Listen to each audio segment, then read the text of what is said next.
How the Supreme Court could change the Internet as we know it.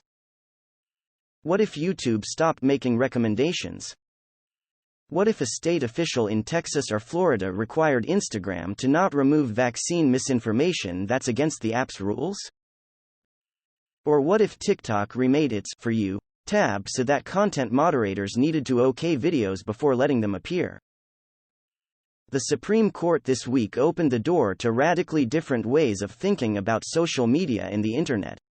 The court is poised to hear as many as 3 cases this term about the legal protections that social media companies have used to become industry behemoths, and about the freewheeling latitude the companies now have over online speech, entertainment, and information.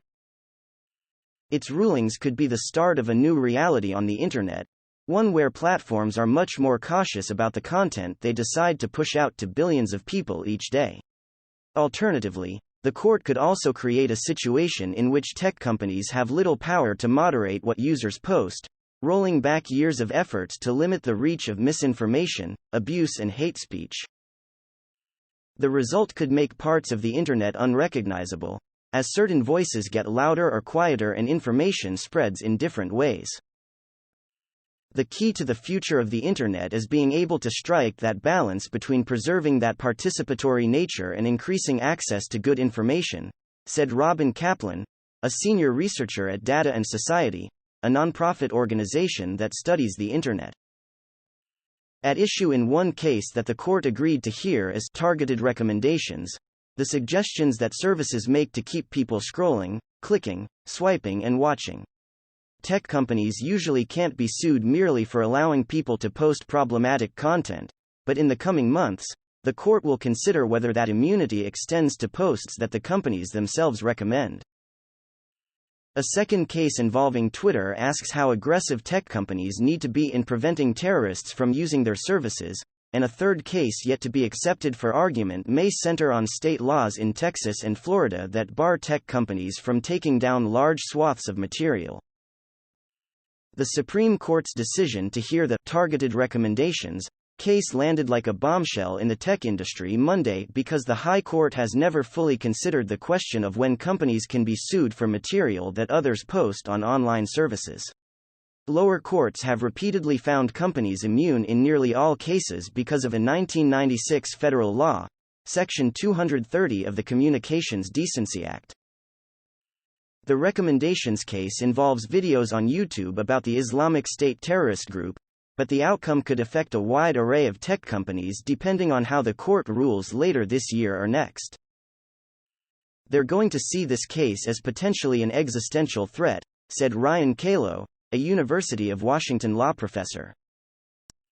If tech companies lose immunity for recommended posts, the companies that rely on unvetted user-generated content such as Instagram and TikTok may then need to rethink how they connect people with content.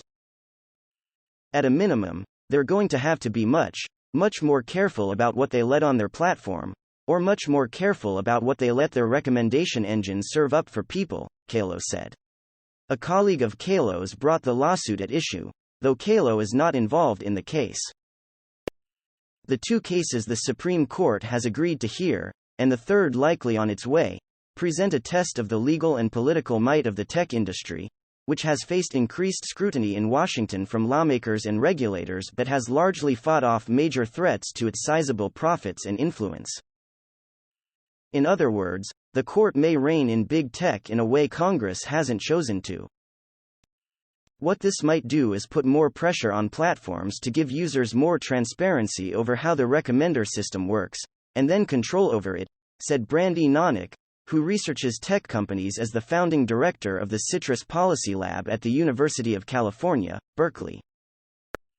These are largely unchecked media systems that are providing content to people in ways that you and I don't understand, she said. The Supreme Court's ruling on targeted recommendations won't necessarily affect online services that make recommendations but don't allow user-generated content, such as Netflix or Spotify. The immunity granted by lower courts under Section 230 has helped make possible a whole generation of Internet companies, from review sites such as Yelp and Glassdoor, to news websites that allow user comments, to social media companies that let people post more or less freely. Companies can leave up or take down individual posts largely without fear of lawsuits over defamation or invasion of privacy. Jeff Kosseff, author of a book on Section 230, The 26 Words That Created the Internet, said the outcome of the Supreme Court case was impossible to predict but that smaller companies with fewer resources had the most to lose. If the scope of Section 230 were substantially narrowed, I think you would see especially smaller platforms really second-guessing whether they want to take the risk of allowing user content, he said. If you're a hyper-local news site that allows comments on your stories, and you may not even have libel insurance, you're going to think twice about allowing comments, he said. The idea of stripping tech companies of immunity for algorithmic amplification has bounced around for years. Roger McNamee, a venture capitalist and former Facebook investor, proposed it in 2020. 2 members of Congress put the idea into legislation the same year. When the court hears arguments in the case, it will do so in the context of a far different Internet than the one that existed in 1996. Back then, the relatively few people who used the Internet often did so via dial-up modems, and there were few if any recommendation engines on websites. Tech companies were also in their infancy. Now, U.S. tech companies are among the most valuable corporations on the planet. In the world of today, the Internet's going to do just fine, and it no longer needs this protection, said Mary Graw-Leary, a law professor at the Catholic University of America. Leary said the Supreme Court should consider the broader context of the Communications Decency Act, which also included anti-obscenity provisions designed to shield children from pornography.